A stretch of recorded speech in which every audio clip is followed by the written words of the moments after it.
There's a good chance you're dealing with a middleman, like me, when you get your medicines. That's because PBMs and insurers are often the same company.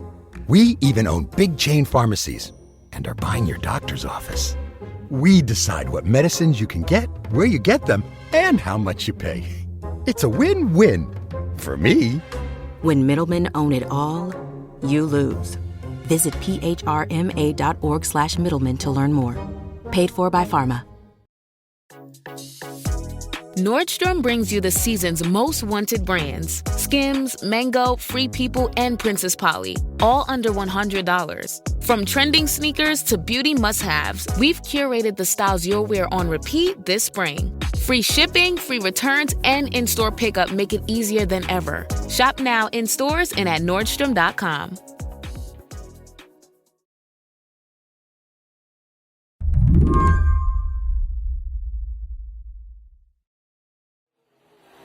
Hello once again, my friends. We have filled the house to capacity. This is about a week ago in Missoula, Montana. Thank you, Montana. Thousands more are waiting outside to get in. A crowd is waiting to hear from Senator Bernie Sanders and Congresswoman Alexandria Ocasio-Cortez. It's their Fighting Oligarchy tour. But before the main event, there was this other speaker. And honestly, when I heard what she had to say, I really wanted to bring her on the show. Her name is Sara Nelson. Good afternoon, Missoula!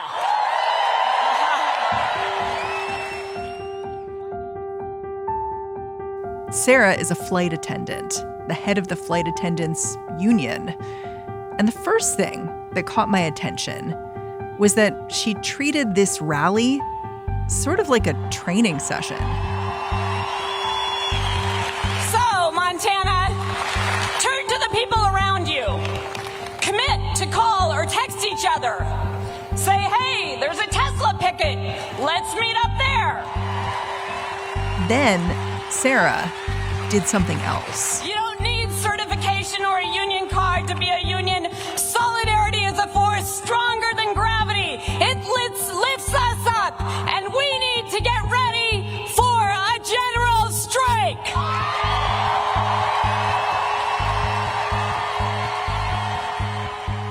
For a union boss, these are fighting words. And I don't know about you, but I'm not sure I expected a flight attendant to sound almost radical. But then I got Sara on the line. When I'm standing there at those rallies, I am saying, come join our union. What I mean by that is one big damn union where the working class understands what side we're on.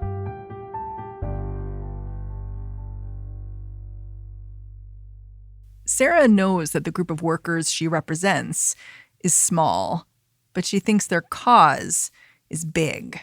The reason that our pensions were terminated, the reason that, our pay was attacked, the reason that the 8-hour day that we negotiated in 1946 went away in the United Airlines bankruptcy in 2003 is because this has already happened in other industries. And so if we're not out, spending at least 5% of our time supporting other workers, we are going to go down the drain with everyone else. If you're a regular listener, you know that a couple months back, I laid out my own case for a strike, sort of like the one Sara's describing. The thing is, I just don't hear other union bosses using this language so freely. It almost seems like they're scared. So I wanted to know what made Sara different. I have so much to say about this. So it's concerning that labor is not the first thing out of everyone's mouths. I mean, if you look at any resistance to a fascist movement, it is a labor movement that organizes it. And is that happening now? We're just not big enough and we're not acting urgently enough. Today on the show, we're going to talk about Sara Nelson's wild idea, the case for a general strike. I'm Mary Harris. You're listening to What Next? Stick around.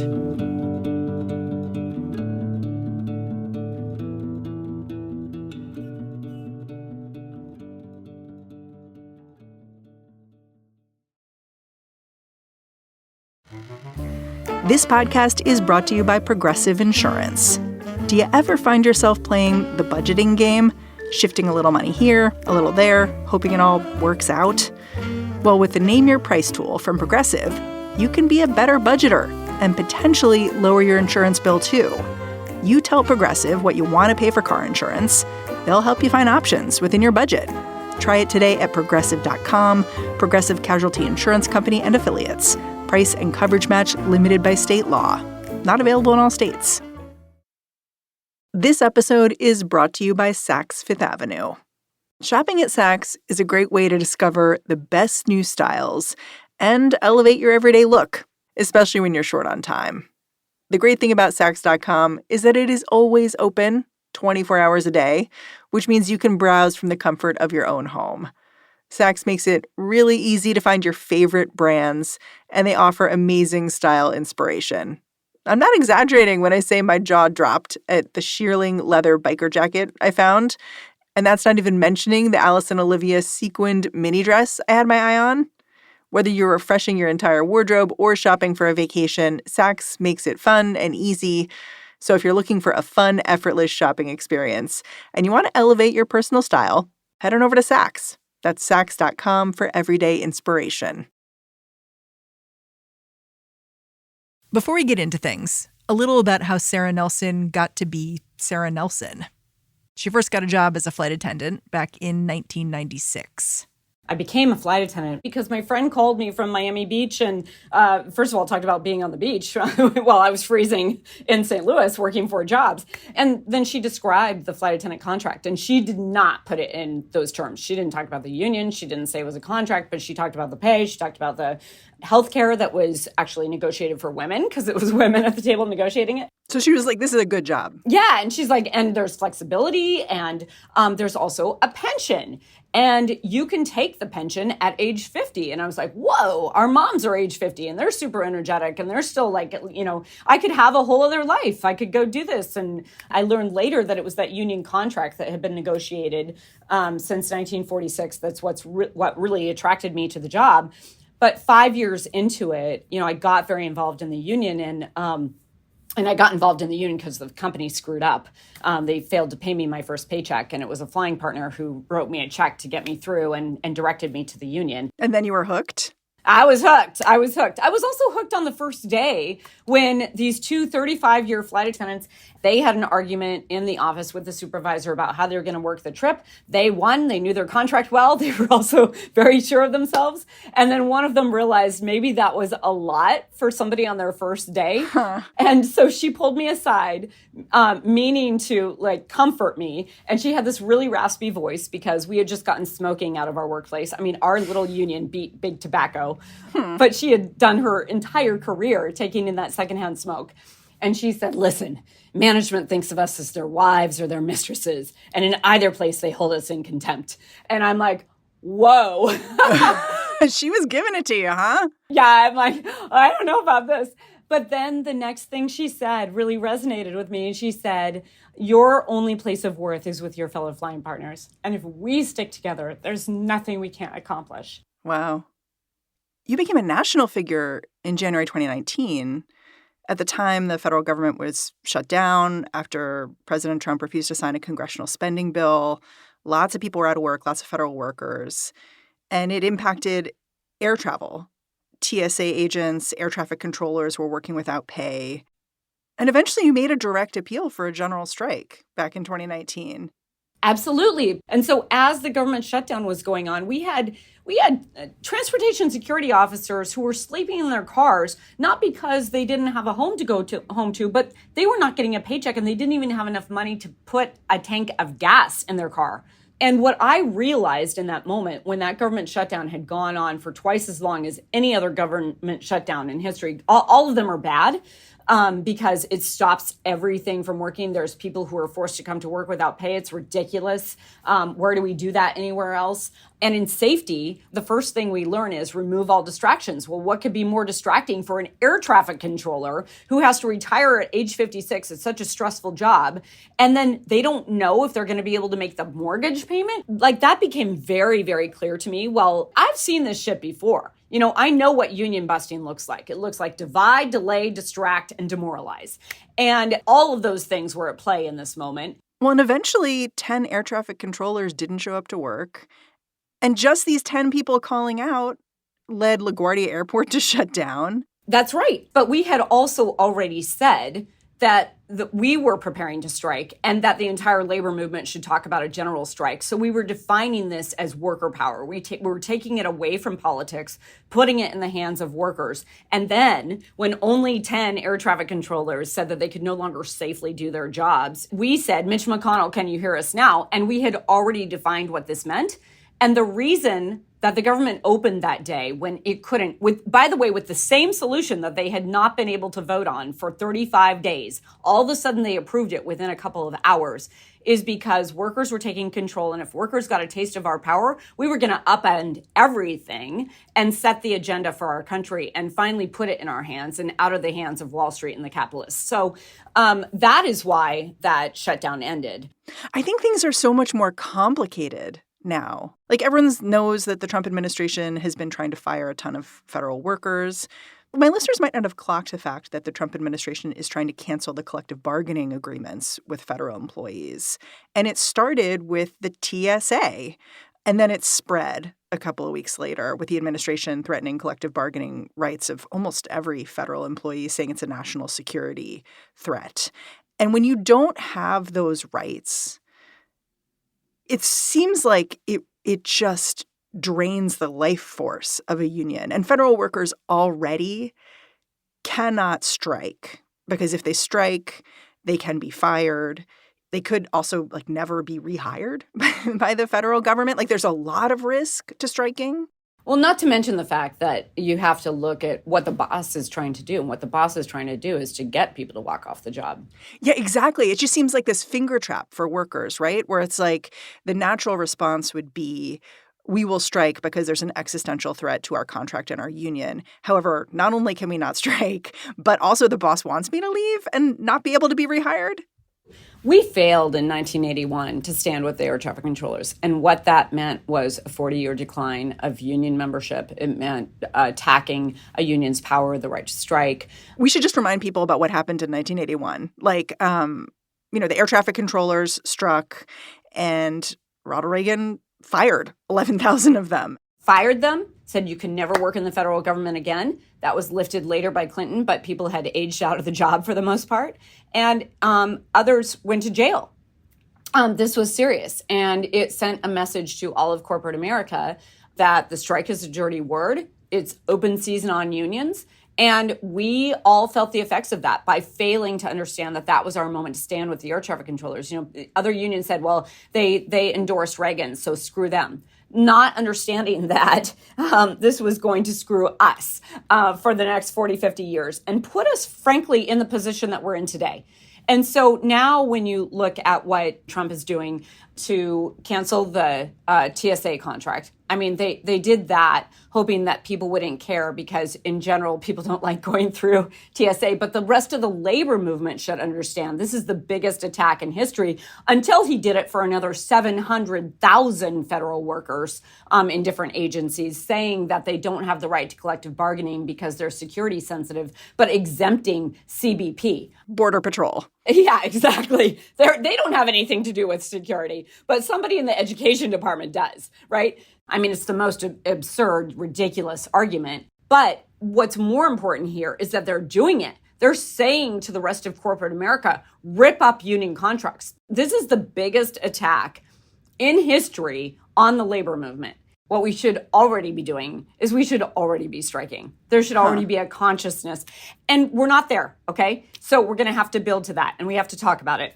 And we can't be afraid to say it. I have been in union circles where people have said, don't say the S word. The S word, you say something like that when you're referring to something as a swear word or a bad word. Say strike, strike, strike, strike, strike, strike, strike, strike. It feels good. Feel the power for workers. My God. But it also is scary. Workers are feeling really vulnerable right now. I took a flight to New Orleans and I asked my TSA person who was looking through my bag, I was like, how are you doing with all this stuff? She almost started crying right in front of me. And then she started talking about her son, the flight attendant. And clearly they're all in this fragile moment. And so it's like you're really moving workers from that to something different when really they would be taking a risk by striking. Sometimes there's nothing left to do but fight. And Mother Jones, Mary Harris. This is my namesake. Not really. My parents did not know. But yes, Mother Jones was named Mary Harris. She's one of the most famous labor organizers of all time. And in 1914, after the Ludlow Massacre, this is striking miners who were in a tent city striking against the coal barons, just trying to enforce the law. I mean, they were taking advantage of immigrants. There were 28 different languages spoken in this tent city. The coal barons had hired people so that they couldn't speak to each other. They were wholly focused on union busting. You had to, live in the company house, see the company doctor. The company had total control over you. And they're striking. And then the Colorado National Guard is called out. They fire into the tent city, set them afire. They killed 28 women and children and other miners. You're not making this sound appealing to me, Sarah. No. But Mother Jones came there and she said, sure, you lost, because anytime you're up against bayonets and you hold the Constitution, the bayonets win every time. But you will fight and win, fight and lose, but you must fight. Non-violently, just putting our hands in our pockets stops everything. And if people wake up to that power, there are moments here that are going to come where if we're talking about this and we're helping people understand that they can do something about it, if you take a look at what happened in South Korea when martial law was declared and the unions led a general strike there and everyone got in the street, they stopped all of that and they got rid of that dictator. And it took a couple of tries. Yes, that's why Mother Jones said you will fight and lose, fight and win, but you must fight. Every single time you fight, you exercise that muscle and you learn something from the fight. Plus, you show that you're going to fight. We'll be right back after a quick break.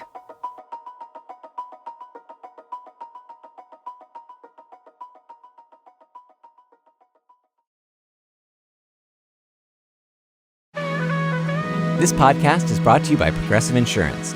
Fiscally responsible, financial geniuses, monetary magicians. These are things people say about drivers who switch their car insurance to Progressive and save hundreds. Because Progressive offers discounts for paying in full, owning a home, and more. Plus, you can count on their great customer service to help you when you need it, so your dollar goes a long way. Visit Progressive.com to see if you could save on car insurance. Progressive Casualty Insurance Company and Affiliates. Potential savings will vary. Not available in all states and situations.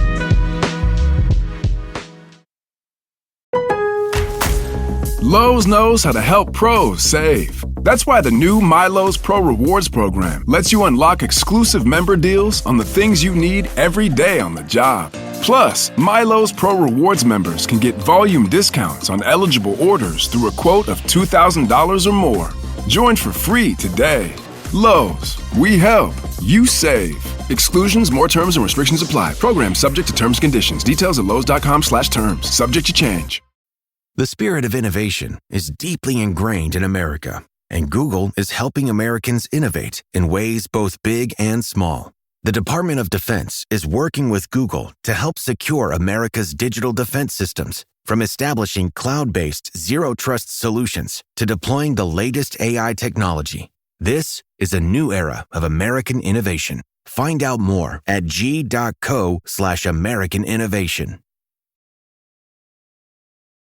I was struck as I read how your members are connected to all kinds of things that are happening at the federal level right now.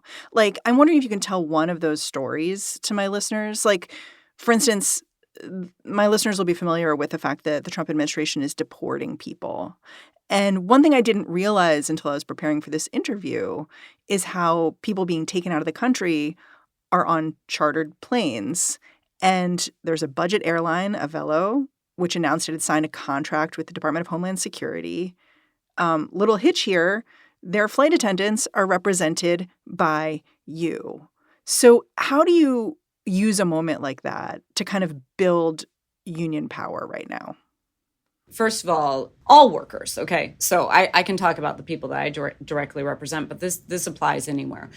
the building trades are waking up to the evils of this mass deportation policy because their member, Kilmar, has been deported to El Salvador mistakenly. The Supreme Court has said he needs to come back, and the Trump administration is denying that. This is Kilmar Abrego Garcia. Yes, the building trades that have been traditionally sort of conservative and also think that they can have access and just sort of ride out times that maybe are not as good for them, but they can make the best of it, see that everything is under attack. That's not going to work this time. And they're starting to speak in more militant terms. Yeah, I was struck by the fact that a joint statement came out linking Kilmar Abrego Garcia, who was working in the building trades, with graduate students who had been deported. And it was 2 or 3 unions, I think, releasing a statement together saying we need to protect our members.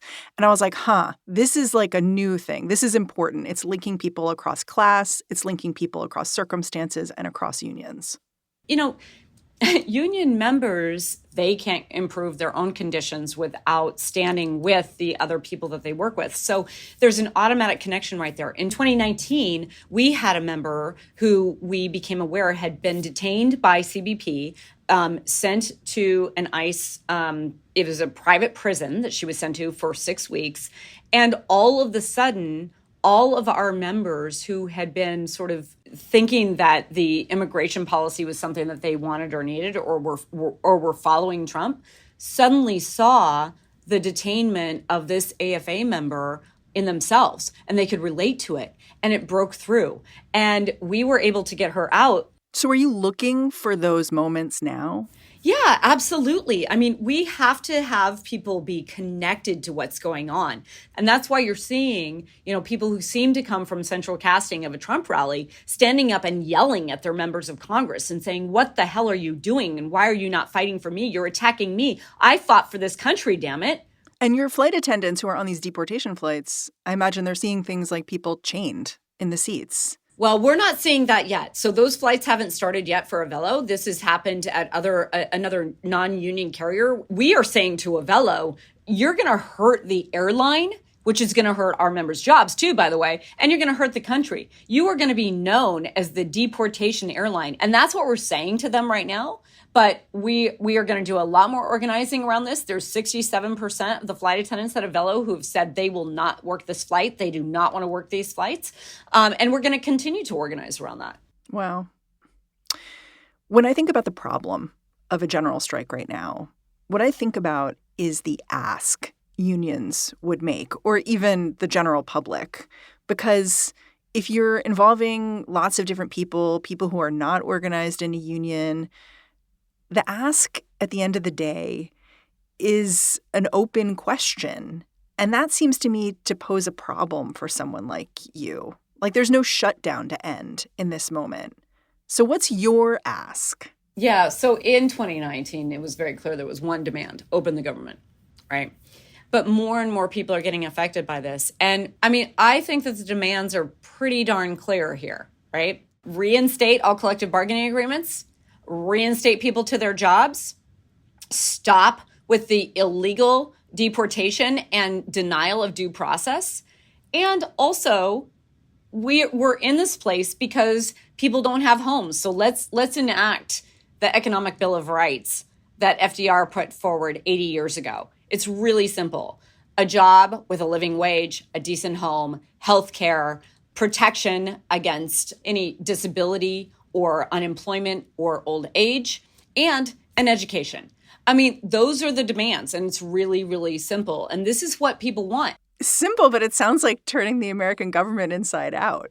Well, yeah, but I mean, I think that we're already winning on getting Elon Musk out of government. Okay, the take down Tesla actions are having an impact. He is saying, I'm going to step away and focus on my companies. Now, Doge is still running. They've still got people in these different agencies. They're still working the Project 2025 plan. But that's a win for working people who went out and fought. That's a win for the protesters. People are getting their first taste of those wins.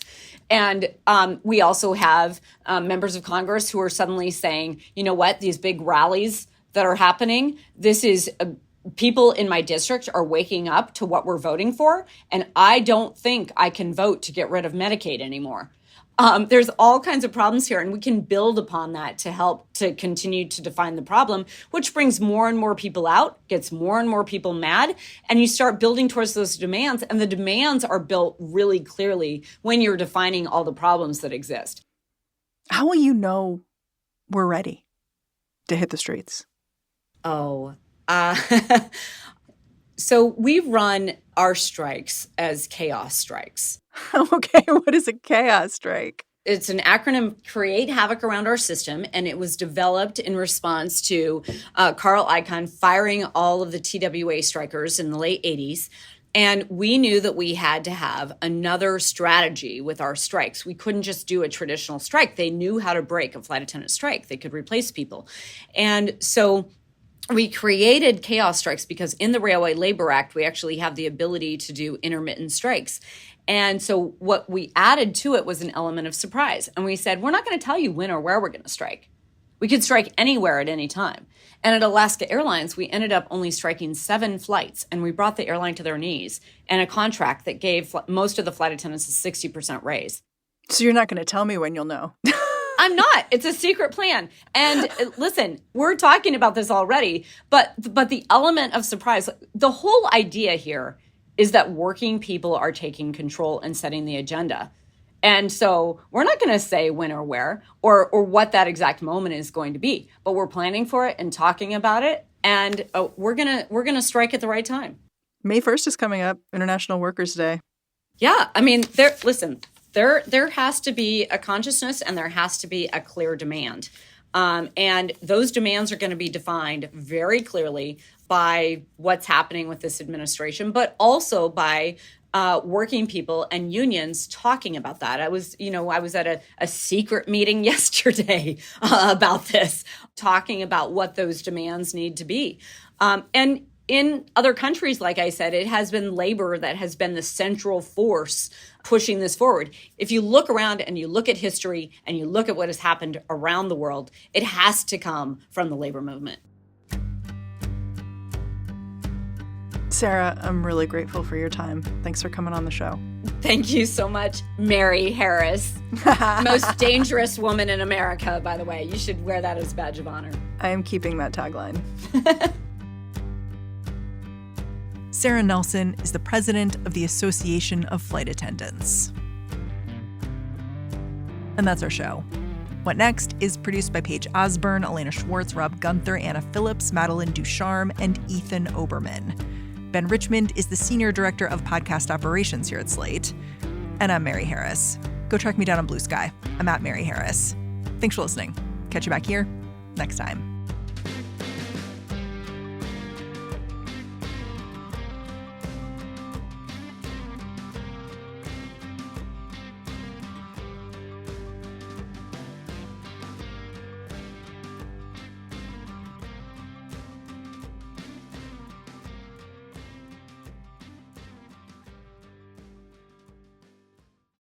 I'm Leon Nafok, and I'm the host of Slow Burn, Watergate. Before I started working on this show, everything I knew about Watergate came from the movie All the President's Men. Do you remember how it ends? Woodward and Bernstein are sitting at their typewriters, clacking away. And then there's this rapid montage of newspaper stories about campaign aides and White House officials getting convicted of crimes, about audio tapes coming out that prove Nixon's involvement in the cover-up. The last story we see is Nixon resigns. It takes a little over a minute in the movie. In real life, it took about 2 years. 5 men were arrested early Saturday while trying to install eavesdropping equipment. It's known as the Watergate incident. What was it like to experience those 2 years in real time? What were people thinking and feeling as the break-in at Democratic Party headquarters went from a weird little caper to a constitutional crisis that brought down the president? The downfall of Richard Nixon was stranger, wilder, and more exciting than you can imagine. Over the course of 8 episodes, this show is going to capture what it was like to live through the greatest political scandal of the 20th century. With today's headlines once again full of corruption, collusion, and dirty tricks, it's time for another look at the gate that started it all. Subscribe to Slow Burn now, wherever you get your podcasts.